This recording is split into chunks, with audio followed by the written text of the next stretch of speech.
Hello दोस्तों, हमारे Devdeep classes में स्वागत है आपका।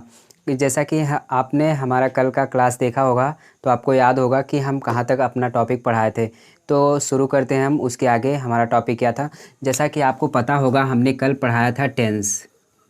टेंस टेंस मतलब काल। मैंने पूरा एक एक करके सब बताया था टेंस कितने प्रकार का होता है। तो आज हम आपको रिवाइज कर देते हैं कि टेंस हमारा वह होता है जैसे कि किसी कार्य के समय की पूर्णता का बोध कराता हुआ टेंस होता है। टेंस बेसिकली 3 प्रकार के होते हैं। प्रेजेंट टेंस होता है, पास्ट टेंस होता है और फ्यूचर टेंस होता है। मैंने प्रेजेंट टेंस की पहचान बताई थी, पास्ट टेंस की बताई थी और फ्यूचर टेंस की बताई थी। अब प्रेजेंट टेंस के हमने कुछ उदाहरण दिए थे जो हमारी पहले वीडियो में है। आपको इसमें लिंक प्रोवाइड कर दूंगा, उसको जाकर देख लीजिएगा। तो अब प्रेजेंट टेंस हमने बताया था। अब प्रेजेंट टेंस के हम उसके पार्ट पे थे। प्रेजेंट टेंस के कितने पार्ट होते हैं? तो प्रेजेंट टेंस के हमारे बेसिकली 4 पार्ट होते हैं। आइए देखते हैं हम प्रेजेंट टेंस के हमारे चारों पार्ट क्या कौन कौन से होते हैं। तो आपको हमने लिख के पूरा बताया था, उसका परफॉर्मा बनाया था कि हमारे प्रेजेंट टेंस होते हैं कितने, उसके कितने पार्ट होते हैं। तो हमारे प्रेजेंट टेंस के बेसिकली 4 पार्ट होते हैं जो हमने कल के वीडियो में बताया था। Present tense, present indefinite tense, present continuous होता है, present perfect tense, present perfect continuous tense होता है। तो आज हम फिर एक बार लिख के बता देते हैं। प्रेजेंट टेंस, प्रेजेंट टेंस ये होते हैं 4। प्रेजेंट टेंस हमारे होते हैं कितने? 4। तो पहला हमारा होता है present indefinite, present indefinite tense, present indefinite tense. और दूसरा हमारा होता है present continuous tense, present continuous tense. और हमारा तीसरा कौन होता है? तीसरा होता है हमारा प्रेजेंट परफेक्ट टेंस। और हमारा चौथा जो होता है, आपको हमने कल बताया था, प्रेजेंट परफेक्ट कंटीन्यूअस टेंस। तो हम इसको भी लिख देते हैं, प्रेजेंट परफेक्ट कंटीन्यूअस टेंस। तो हमने बताया ना प्रेजेंट टेंस हमारा होता है 4। ठीक है, पहला हमारा होता है प्रेजेंट इंडिफिनिट टेंस, दूसरा हमारा होता है, पहला होता है प्रेजेंट इन, दूसरा होता है हमारा प्रेजेंट कंटीन्यूअस टेंस होता है, और तीसरा हमारा जो होता है प्रेजेंट परफेक्ट टेंस होता है, और चौथा जो हमारा होता है क्या? प्रेजेंट परफेक्ट कंटीन्यूअस टेंस होता है। तो अब हम इसको एक एक करके आपको इस हिंदी से इंग्लिश ट्रांसलेट करने के नियम बताएंगे, एक एक करके हम इसकी पहचान बताएंगे। तो अब हम देखते हैं, ये हमारा पहला हमारा क्या है? Present indefinite tense. तो हम आइए देखते हैं प्रेजेंट इंडिफिनिट टेंस क्या होता है, इसकी पहचान क्या होती है, देखते हैं हम इसकी। तो देखिए, अब हमारा पहला क्या है? Present indefinite tense. ये क्या होता है? इसको प्रेजेंट इंडिफिनिट क्या होता है, मतलब इसको पहचानेंगे हम कैसे? कैसे वाक्य हम पहचानेंगे कि हमारा प्रेजेंट इंडिफिनिट है? इसको पहचानने के नियम तरीका हम बता दे रहे हैं। इसको पहचानने के तरीका यह है, जैसे जिन वाक्यों के अंत में क्रिया में ता है, ती हैं, ते हैं, ता हूँ इत्यादि शब्द आते हैं, उसे प्रेजेंट इंडिफिनिट टेंस कहते हैं या वो प्रेजेंट इंडिफिनिट टेंस होता है। जिन वाक्यों के अंत में, यानी वाक्यों के अंत में क्रिया में हमारा आता है ता है, ता हूँ, ते हैं,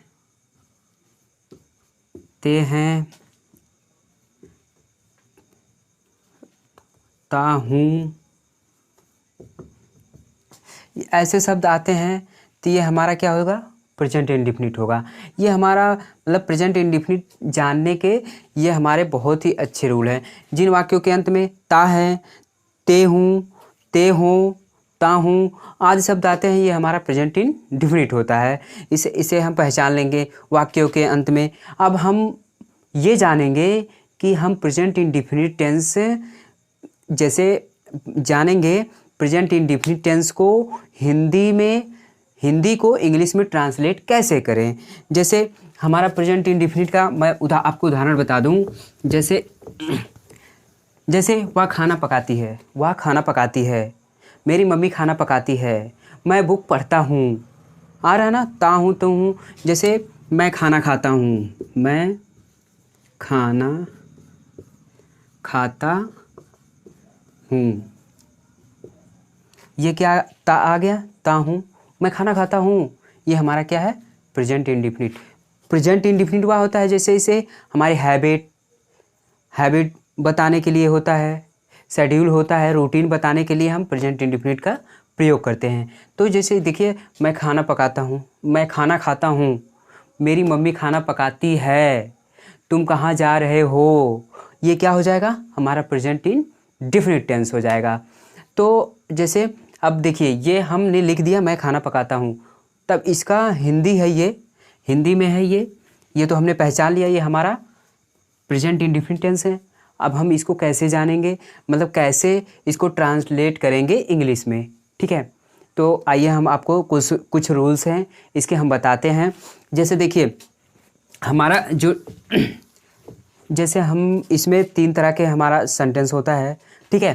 पहला तो हम इसमें सीखेंगे एसर्टिव सेंटेंस, जो साधारण वाक्य होता है एसर्टिव सेंटेंस, एसर्टिव सेंटेंस, ठीक है।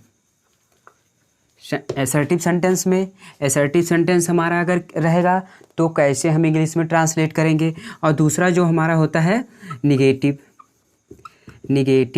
सेंटेंस अगर निगेटिव नकारात्मक रहेगा, ये असर्टिव सेंटेंस मतलब स्वीकारात्मक होता है। निगेटिव सेंटेंस मतलब होता है नकारात्मक, जिसमें हमें ना कहा जाता है। जैसे मैंने उससे पुस्तक मांगी, उसने बोला मैंने पुस्तक नहीं दूंगा, नहीं देना है, तो ये हमारा नकारात्मक हो गया, मतलब ना आता है, ना और नहीं आता है। और तीसरा हमारा हो जाएगा इंट्रोगेटिव सेंटेंस, इंट्रोगेटिव सेंटेंस। इतने तरह के आएंगे। सेंटेंस तो बहुत होते हैं, आप पढ़े होंगे। सेंटेंस इम्परेटिव होता है, ऑप्टेटिव होता है, एक्सक्लेमेटरी सेंटेंस होता है। सेंटेंस तो बहुत होते हैं। बेसिकली हमको यहाँ 3 सेंटेंस पढ़ना है और इसमें 3 सेंटेंस की हमें हिंदी टू इंग्लिश ट्रांसलेट करना है। तो हम पारी पारा आपको बताएंगे इसके रूल्स क्या होते हैं। इसको प्रेजेंट इंडेफिनिट टेंस में अगर कोई वाक्य है तो हमें उसको इंग्लिश में ट्रांसलेट करने के लिए इन तीनों में रहेगा। अगर असर्टिव है यानी साधारण वाक्य है तो उसका क्या रूल होगा, निगेटिव वाक्य है तो उसका क्या रूल होगा, इंट्रोगेटिव है तो उसका क्या रूल होगा। तो आइए हम आपको बताते हैं एक एक करके। जैसे हमारा पहला है असर्टिव सेंटेंस में आ जाएगा, असर्टिव सेंटेंस में हमारा आ जाएगा। जैसे असर्टिव सेंटेंस होता है, देखिए बेसिकली 3 रूल होते हैं, ठीक है। असर्टिव सेंटेंस का हम पहला रूल बता रहे हैं। जैसे एक वचनकर्ता के साथ, अब देख लीजिए हमारा एक वचनकर्ता और सिंगुलर नंबर, प्लूरल नंबर। आपको पता होगा सिंगुलर नंबर मतलब एक होता है, प्लूरल मतलब कई होते हैं। यानी हमारा सिंगुलर नंबर है यानी सिंगुलर सब्जेक्ट है, यानी एक वचनकर्ता है। एक वचनकर्ता के साथ वर्ब की फर्स्ट फॉर्म में यस या ईएस लगाते हैं, यस या ईएस लगाते हैं। अगर कर्ता यानी सब्जेक्ट, हमारा सब्जेक्ट अगर फर्स्ट फॉर्म है यानी सिंगुलर नंबर है, सिंगुलर है तो हम इसको वर्ब की फर्स्ट फॉर्म लगाते हैं प्लस डॉट डॉट अदर। यहाँ से अदर सब्जेक्ट हो जाएगा, यानी ऑब्जेक्ट हो जाएगा। ये हमारा है सब्जेक्ट अगर हमारा सिंगुलर है, सिंगुलर सब्जेक्ट के साथ वर्ब की फर्स्ट फॉर्म लगाते हैं, सिंगुलर सब्जेक्ट के साथ वर्ब की फर्स्ट फॉर्म लगाते हैं। और फिर उसके बाद ऑब्जेक्ट हो जाएगा। जैसे मैं बता रहा हूँ एक उदाहरण इसका देखिए, जैसे मेरी बहन गीत गाती है। मेरी बहन है, खुद की बहन, एक बहन है, मेरी बहन गीत गाती है। तो जैसे देखिए मेरी बहन गीत गाती है, ये देखिए उदाहरण है, मेरी बहन गीत गाती है। अब ये देखिए फर्स्ट मतलब एक वचन है, एक वचन करता है, ठीक है, एक वचन करता है। तो अब हो जाएगा क्या, मैंने पहले बोला था कुछ इंग्लिश मतलब कुछ स्पेलिंग कुछ वर्ड मीनिंग आपको पहले से याद करनी होगी। तो देखिए जैसे मेरी बहन है यानी माई सिस्टर, यानी क्या हो जाएगा मेरी का मेरी बहन यानी सिस्टर, माई सिस्टर। अब क्या गाती है, गाना गाती है, फर्स्ट फॉर्म गाती है यानी सिंग मतलब गाना होता है। अब यहाँ फर्स्ट फॉर्म है तो फर्स्ट फॉर्म में मैंने बोला फर्स्ट फॉर्म में यस या यस लगता, सॉरी इसमें फर्स्ट फॉर्म प्लस यस या ई एस लगता है, ठीक है, यस या ई एस लगता है। तो यहाँ पे फर्स्ट फॉर्म लगाना है यानी माई सिस्टर फर्स्ट फॉर्म है यानी सिंग्स, माई सिस्टर सिंग्स। अब क्या गाती है, गीत गाती यानी सॉन्ग हो गया ना, माई सिस्टर सिंग सॉन्ग, मेरी बहन गाना गाती है, सिंग सॉन्ग यानी गाना गाती है यानी गीत गाती है। ये हो गया एक वचन करता, ठीक है। अब हम आपको बताते हैं कि दूसरा रूल क्या होता है। देखिए दूसरा रूल बहुवचन करता होता है यानी प्लूरल यानी बहुवचन करता होने पर सब्जेक्ट के बाद वर्ब की फर्स्ट फॉर्म लगाते हैं। अगर हमारा कर्ता बहुवचन है तो सब्जेक्ट के बाद वर्ब की फर्स्ट फॉर्म लगाते हैं। और आपको ध्यान रहे इसमें यस या ई एस का प्रयोग नहीं करना है। जैसे हम आपको बता दें, जैसे तुम्हारे भाई स्कूल जाते हैं, मैंने बोला तुम्हारे भाई स्कूल जाते हैं यानी यहाँ पे तुम्हारे कितने भाई हैं ये तो डिफाइन नहीं किया गया है कि कितने भाई हैं, यानी तुम्हारे भाई स्कूल जाते हैं। तो ये देखिए प्लूरल नंबर का दूसरा है यानी बहुवचन कर्ता के साथ वर्ब की फर्स्ट फॉर्म लगाते हैं और इसमें यस या यस का प्रयोग नहीं करते हैं। यानी मैंने बोला ना इसमें एक उदाहरण, तुम्हारे भाई स्कूल जाते हैं यानी तुम्हारे भाई कहाँ जाते हैं, स्कूल जाते हैं। अब यहाँ पे देखिए कौन आ गया, तुम्हारे भाई स्कूल जाते हैं यानी इसमें बहुवचन आया ना। तो अब देखिए इसको अंग्रेजी में कैसे ट्रांसलेट करेंगे, तुम्हारे भाई स्कूल जाते हैं यानी यहाँ पे कई लोग हैं। तो अब बनाते हैं तुम्हारे का मतलब योर भाई ब्रदर, स्कूल का मतलब स्कूल हो जाएगा, ठीक है, जाते हैं। अब यहाँ देखिए फर्स्ट फॉर्म लगेगा, वर्ब की फर्स्ट फॉर्म लगेगा, वर्ब की फर्स्ट फॉर्म लगाना है, ठीक है। अब यहाँ बनाते हैं योर ब्रदर्स, कई ब्रदर्स हैं यानी तुम्हारे भाई कई ब्रदर्स हैं, ठीक है। वर्ब की क्या लगेगी, फर्स्ट फॉर्म लगेगी, योर ब्रदर्स गो वेंट गान यानी गो फर्स्ट फॉर्म है, वर्ब की फर्स्ट फॉर्म है, वेंट सेकंड हो जाएगा, गॉन यानी थर्ड फॉर्म हो जाएगा। वर्ब की 3 फॉर्म होती हैं, फर्स्ट सेकंड थर्ड, और एक होता है पार्ट पार्टिसिपेटिंग फॉर्म यानी प्लस आईएनजी जोड़ा जाता है, वो हमारा चौथी हो जाएगी, ठीक है। तो यहाँ पे योर ब्रदर्स गो के साथ टू कहाँ जा रहा है, स्कूल जा रहा है यानी गो टू स्कूल, ये हो गया हमारा, ठीक है। Your brothers go to school, आपके भाई स्कूल जाते हैं, ये हो गया हमारा, ठीक है। अब हमने 2 नियम बताया, कौन कौन सा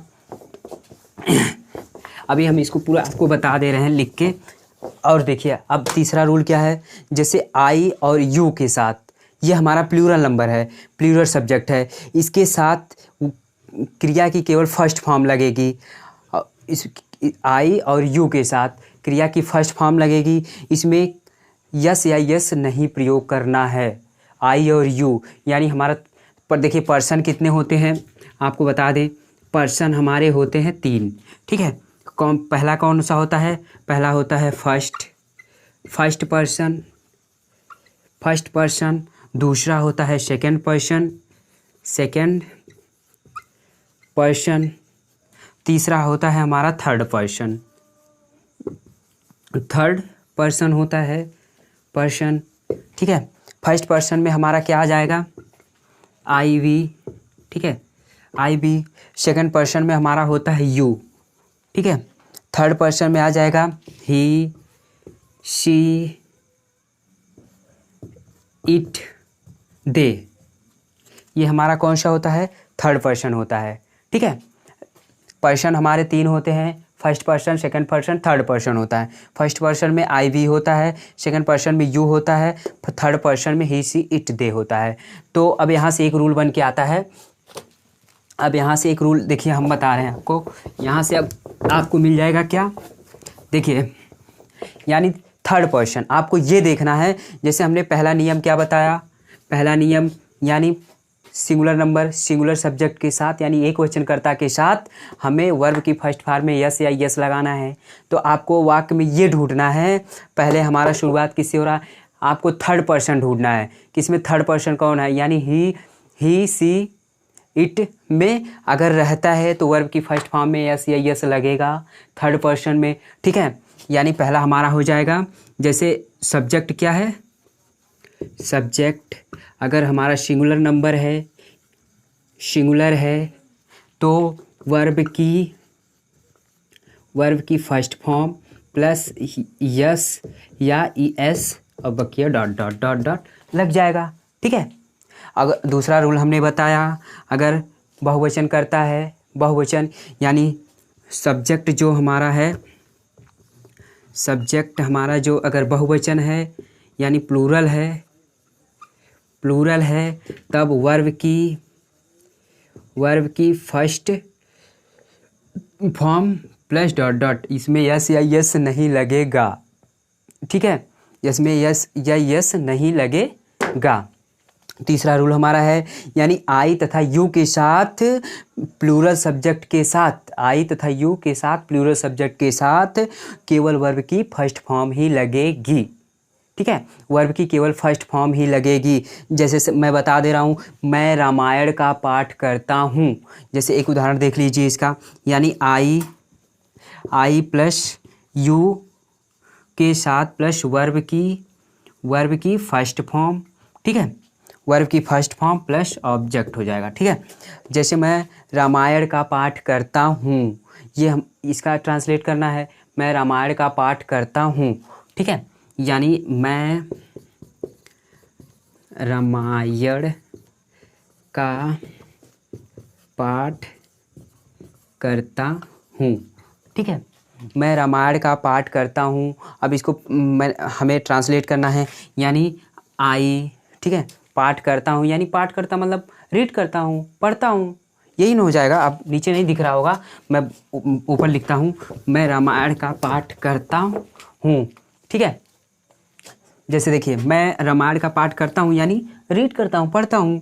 आई क्या करता हूँ? रीड करता हूँ। मैं रामायण का पाठ करता हूँ तो हो जाएगा आई रीड, यानी मैंने बोला ना आई के साथ वर्ब की फर्स्ट फॉर्म ही लगेगी। रीड, रेड, रेड 3 होता है तो हमें फर्स्ट फॉर्म लगानी है। ठीक है, आई रीड द रामायण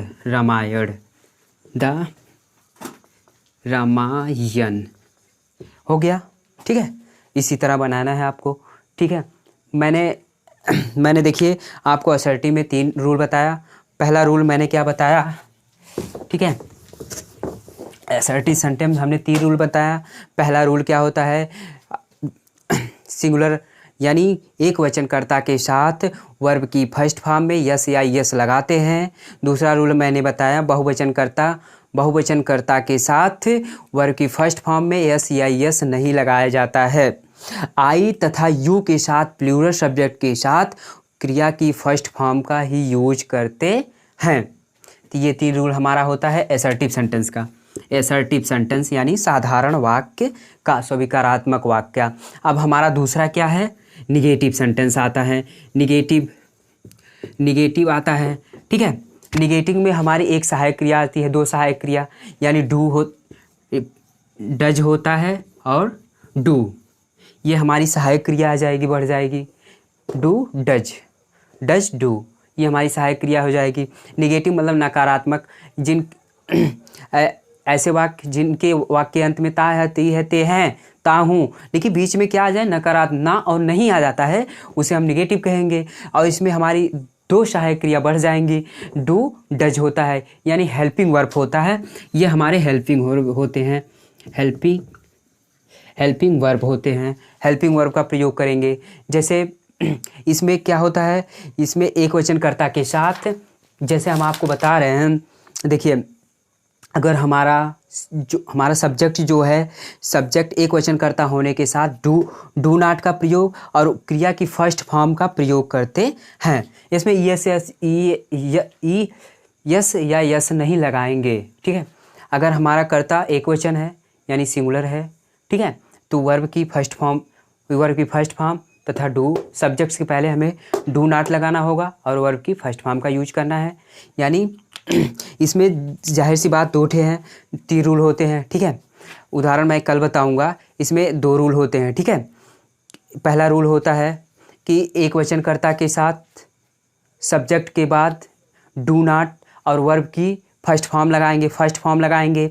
और बहुवचन करता है, अगर बहुवचन कर्ता के साथ डू नॉट और वर्ब की फर्स्ट फॉर्म ही लगाएंगे। आपको यह ध्यान रखना है कि प्रेजेंट इंडेफिनिट टेंस में वर्ब की फर्स्ट फॉर्म ही लगानी होगी। और कर्ता आई तथा यू दोनों के साथ डू नॉट का प्रयोग होगा, लेकिन क्रिया की फर्स्ट फॉर्म का ही प्रयोग होगा।